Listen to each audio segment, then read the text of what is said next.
नमस्कार, जी पंजाब हरियाणा हिमाचल देख रहे हैं आप। मैं हूं आशीष त्रिपाठी और यह है गुड मॉर्निंग जी। दिल्ली दौरे पर हरियाणा के मुख्यमंत्री मनोहर लाल आ रहे हैं और प्रधानमंत्री नरेंद्र मोदी से उनकी आज मुलाकात होनी है।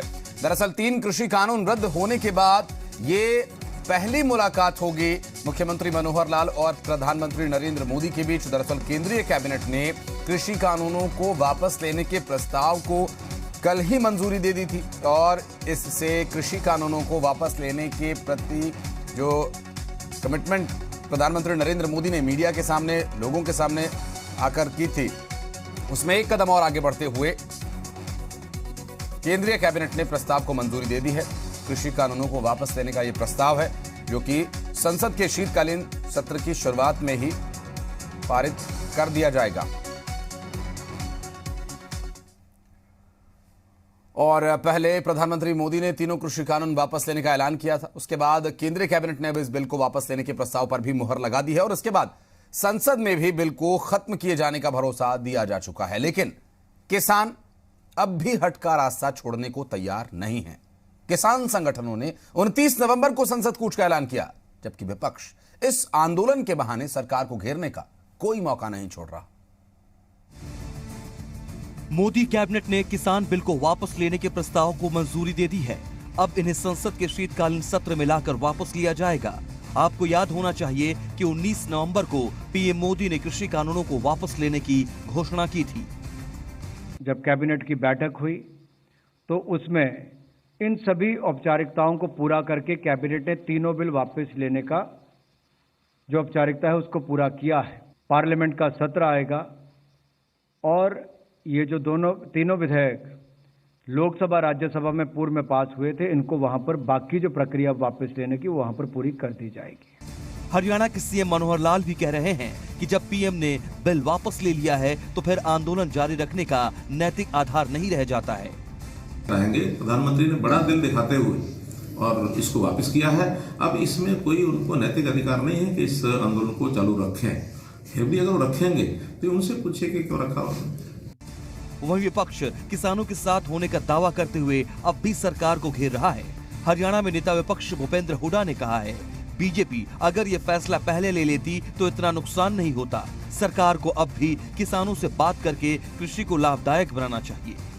अगर पहले ही ये फैसला ले लेते तो इतना नुकसान नहीं होता। जो किसानों के और मुद्दे हैं उनके ऊपर वार्तालाप करके कृषि जो व्यवसाय है वो आज लाभदायक नहीं है, वो घाटे का सौदा है। कृषि को लाभदायक बनाने के लिए कदम उठाने चाहिए। वहीं किसान संगठन 29 नवंबर को संसद घेराव के फैसले पर अड़े हुए हैं तो सर्वजातीय खाप पंचायतें भी किसानों के समर्थन में खुलकर सामने आ गई हैं। हमारे वहाँ जाके क्रीकरी बॉर्डर पे 1 साल की जैसे आंदोलन को वहाँ किसानों के बीच में रह के मनाया जाएगा। केंद्र सरकार तीनों किसान बिल वापस ले चुकी है। कांग्रेस और किसान संगठनों ने फैसले का स्वागत भी किया है, लेकिन आंदोलन पर न सियासत खत्म हो रही है और न किसानों का हट। ऐसे में सवाल ये है कि आखिर इस गतिरोध को खत्म करने का रास्ता क्या है। विनोद लांबा के साथ ब्यूरो रिपोर्ट, जी मीडिया। हिसार के किसानों का यह कहना है कि उनका आंदोलन तब तक जारी रहेगा जब तक दूसरी मांगों के पूरे होने के साथ साथ किसानों पर दर्ज केसेस वापस नहीं ले लिए जाते। हिसार में लघु सचिवालय परिसर के बाहर धरने पर बैठे किसानों ने कहा, संयुक्त किसान मोर्चा पीएम मोदी के फैसले का स्वागत करता है, लेकिन सरकार को किसानों की हालत को समझना चाहिए। किसानों ने कहा कि उन्हें फसलों का भाव नहीं मिल रहा, लागत मूल्य भी पूरा नहीं मिल पा रहा। साथ ही किसानों ने यह भी कहा कि थानों में दर्ज केसेस के साथ किसानों का घर लौटना मुश्किल है। किसानों ने यह ऐलान किया कि हरियाणा में पहले की तरह बीजेपी जेजेपी नेताओं का विरोध जारी रहेगा। जब तक संसद में कानून वापस नहीं लिए जाते तब तक टोल प्लाजा भी पहले की तरह मुफ्त रहेंगे।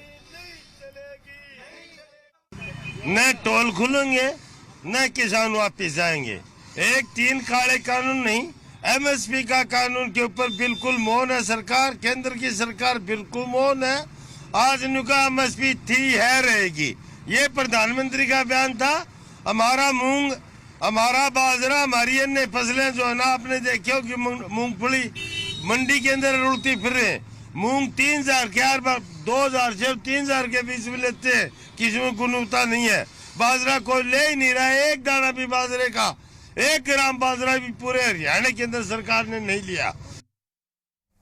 चलिए बढ़ते हैं आगे। आपको बता दें कि दादरी के स्वामी दयाल धाम पर सर्वजातीय फोगाट खाप ने महापंचायत करने का फैसला किया। 26 नवंबर को टिकरी बॉर्डर और 29 नवंबर को संसद घेराव में खाप के हर गांव से हजारों किसान दिल्ली कूच करेंगे और इसके लिए जहां जिले भर की खापों और सामाजिक संगठनों का सहयोग लिया जाएगा, वहीं खाप के हर गांव में ड्यूटीज लगाई जाएंगी। साथ ही बीजेपी जेजेपी नेताओं का आगामी फैसले तक बहिष्कार जारी रहेगा। हमारे वहाँ जाके करीब बॉर्डर पे 1 साल की जैसे आंदोलन को वहाँ किसानों के बीच में रह के मनाया जाएगा। तो भाई 26 तारीख को सुबह 9 बजे स्थान है अपने संतरा देवी कॉलेज सनसपुर से, वहाँ से कूच किया जाएगा। और जेजेपी के राष्ट्रीय अध्यक्ष डॉक्टर अजय सिंह चौटाला ने कहा कि किसान बॉर्डर पर लंबे समय से संघर्ष कर रहे हैं, अब उन्हें घर लौट जाना चाहिए और कामकाज संभालना चाहिए। सरकार ने तीनों कृषि कानून वापस ले लिए हैं। किसानों का मुख्य मांग जो थी वो पूरी हो चुकी है। अब अगर कोई समस्या है तो सरकार कमेटी बनाएगी, उसमें किसान अपनी समस्या रखें, उसका समाधान निकलेगा। ऐलनाबाद उपचुनाव में बीजेपी जेजेपी गठबंधन को मिली हार पर डॉक्टर अजय चौटाला ने कहा कि सरकार में शामिल कुछ लोगों ने गड़बड़ की है, नहीं तो उपचुनावों के परिणाम अलग ही होते। परसों मैं झज्जर में मीटिंग लेके आया था, सिरसा में है और पूरे हरियाणा में इसी तरीके से कार्यकर्ताओं की मीटिंग लेकर के उनकी ड्यूटियां लगाई जा रही है और सभी जिलों पे संयोजक नियुक्त किए गए हैं जो बाकायदा गांव-गांव में डोर टू डोर जाकर के लोगों को निमंत्रण देंगे और रैली को विशालतम बनाने में अपना योगदान देंगे। और हरियाणा के पूर्व मुख्यमंत्री और नेता प्रतिपक्ष भूपेंद्र सिंह हुड्डा ने दीनबंधु सर छोटूराम जी की जयंती पर उन्हें नमन किया। हुड्डा ने बीजेपी जेजेपी सरकार को निशाने पर लिया। हुड्डा ने कहा कि गठबंधन सरकार में घोटालों की भरमार है। बीजेपी जेजेपी सरकार का हर वादा और दावा खोखला साबित हुआ। हुड्डा ने एसपीएससी मामले पर हाईकोर्ट के सिटिंग जज से जांच की मांग की है। फीडबैक मिल रहा है हमारा कि हमारे कार्यक्रम इस प्रकार का है कि लोगों से पूछते हैं अपने और लोग उनकी समस्या विधानसभा में हम उठाएंगे पूरे जोर शोर से। ये सरकार बिल्कुल विफल सरकार है, करप्शन नहीं है, सब चीज जो है ना, पारदर्शिता भी, मेरिट भी, भ्रष्टाचार भी अटैची की नोटों में मिलता है। और बढ़ते हैं आगे। आपको बता दें कि चंडीगढ़ में हरियाणा कैबिनेट मंत्री मूलचंद शर्मा के आवास पर प्रदेश बीजेपी अध्यक्ष ओपी धनखड़ की अगुवाई में बीजेपी स्थानीय निकाय प्रकोष्ठ की बैठक हुई। बैठक के बाद ओम प्रकाश धनखड़ ने कहा, ये इस प्रकोष्ठ की तीसरी बैठक थी। इस बैठक में 56 नगर परिषद और पालिकाओं में होने वाले चुनावों को लेकर मंथन किया गया। राज्य चुनाव आयोग जब भी इसे लेकर आदेश करेगा, बीजेपी की तैयारी पूरी है। कृषि कानून वापस लेने के ऐलान पर ओपी धनखड़ ने कहा कि किसान संगठनों के एक वर्ग को समझा नहीं पाए, जिसके चलते कानून वापस लिए गए। पीएम ने बड़े मन के साथ इस फैसले को लिया। एमएसपी पर धनखड़ ने कहा कि एमएसपी देश में पुराना मुद्दा है और बहुत सी फसलें एमएसपी पर खरीदी जा रही हैं। कांग्रेस 8 साल तक स्वामीनाथन रिपोर्ट को लागू नहीं कर पाई और इसके बाद डेंटल सर्जन भर्ती मामले को लेकर धनखड़ ने कहा कि सरकार की ईमानदारी इसी से साफ है कि वो खुद इस मामले की जांच करवा रही है। जो 56 नगर पालिका और नगर परिषदों के चुनाव होने हैं, आने वाले समय में 2 नगर निगम के चुनाव भी फरीदाबाद और मानेसर, ये चुनाव भी होने हैं।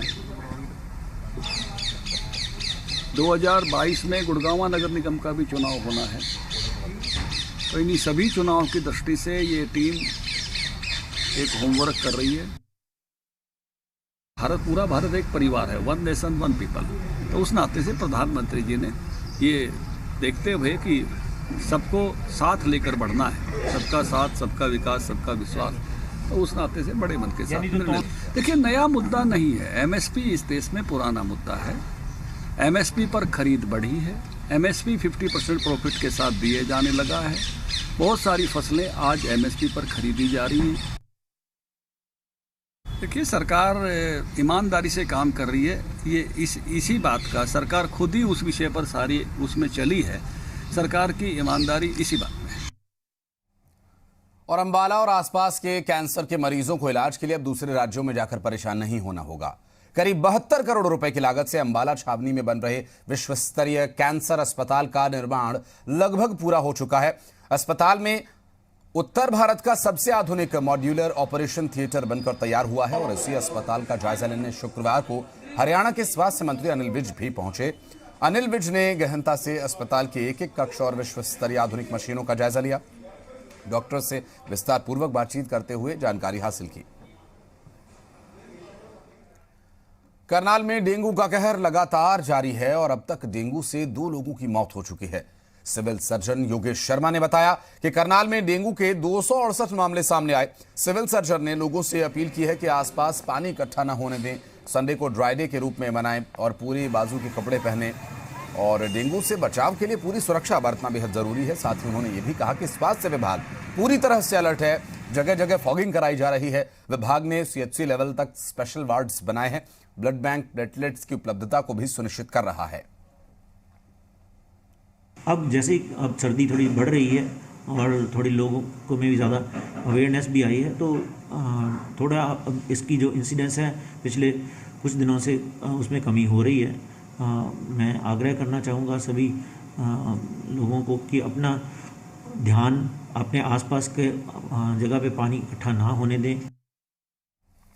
और अब नजर डालेंगे हिमाचल प्रदेश की कुछ अहम खबरों पर। मुख्यमंत्री जयराम ठाकुर बुधवार को बद्दी में एक कार्यक्रम में उन्होंने शिरकत की, जहां पर उपचुनावों में कांग्रेस की ऐतिहासिक जीत को 2022 के चुनावों में बरकरार रखने वाले प्रदेश कांग्रेस अध्यक्ष कुलदीप ठाकुर के बयान पर चुटकी लेते हुए वे नजर आए। मुख्यमंत्री ने कहा कि उन्हें पहली बार जीत मिली है, खुश होने दो।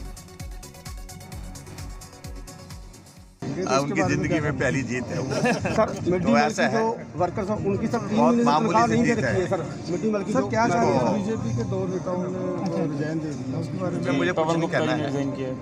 मुझे अभी कुछ नहीं कहना, ये पार्टी का विषय है। पार्टी ऊना के सदर थाना में कांग्रेस विधायक सतपाल सिंह रायजादा और पुलिस अधिकारियों के बीच जमकर बवाल हुआ। इस दौरान सतपाल रायजादा की एसएचओ और जांच अधिकारी से तू मैं हो गई।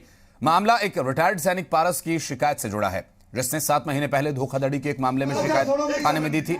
लेकिन मामले पर कार्रवाई न होती हुई देख रिटायर्ड सैनिक ने कांग्रेस विधायक सतपाल रायजादा के सामने अपनी समस्या को रखा और तब विधायक ने केस से संबंधित जांच अधिकारी को फोन कर उस पूरे मामले में उचित कार्रवाई करने के लिए कहा। तो फोन पर ही विधायक और जांच अधिकारी की बहस हो गई। इसके बाद गुस्साए विधायक सतपाल रायजादा सदर थाना पहुंच गए और पुलिस अधिकारियों को फटकारते नजर आए।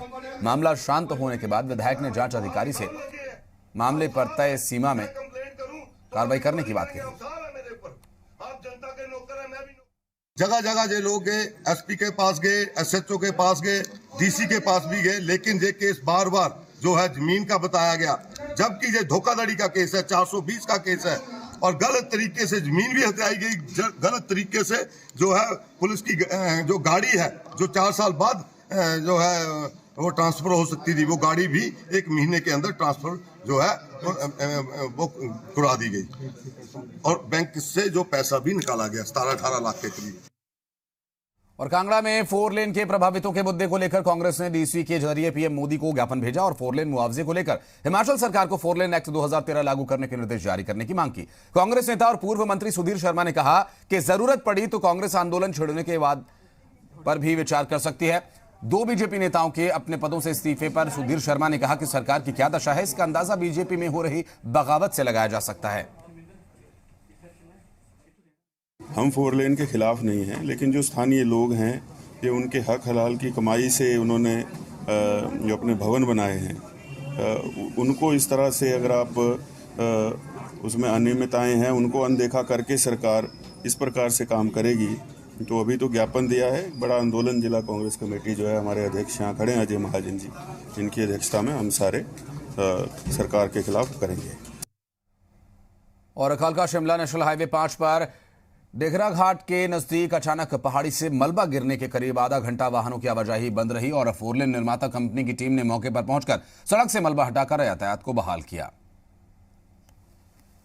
दरअसल ये जो तस्वीर आप देख रहे हैं, यहां जब लैंडस्लाइड हुआ उस दौरान मौजूद कुछ लोगों ने अपने मोबाइल से ये तस्वीरें अपने कैमरे में रिकॉर्ड कर ली थी और लैंडस्लाइड होने का ये वीडियो भी सोशल मीडिया पर काफी वायरल हो रहा है। हालांकि कोई हताहत नहीं हुआ, ये काफी राहत की बात है। और राहुल के खंगसर गांव में सामने एवलॉन्च का एक लाइव वीडियो सामने आया। ये वीडियो सोशल मीडिया पर काफी देखा जा रहा है। हालांकि ये एवलॉन्च रिहाइश इलाके से काफी दूरी पर हुआ, लेकिन तस्वीरें देखकर आप भी हैरत में पड़ जाएंगे। और ये एवलॉन्च लाहौल में हुआ है, जिसमें बर्फ की एक मोटी चादर, चूंकि भारी बर्फबारी जब होने लगती है तो ऊपरी जो बर्फ है वो खिसकती है और इस तरह से बादलों का सा नज़ारा दिखाई देता है, जबकि ये पूरी बर्फ एवलॉन्च के रूप में नीचे की तरफ आती हुई दिख रही है इस वीडियो में। और खबरों का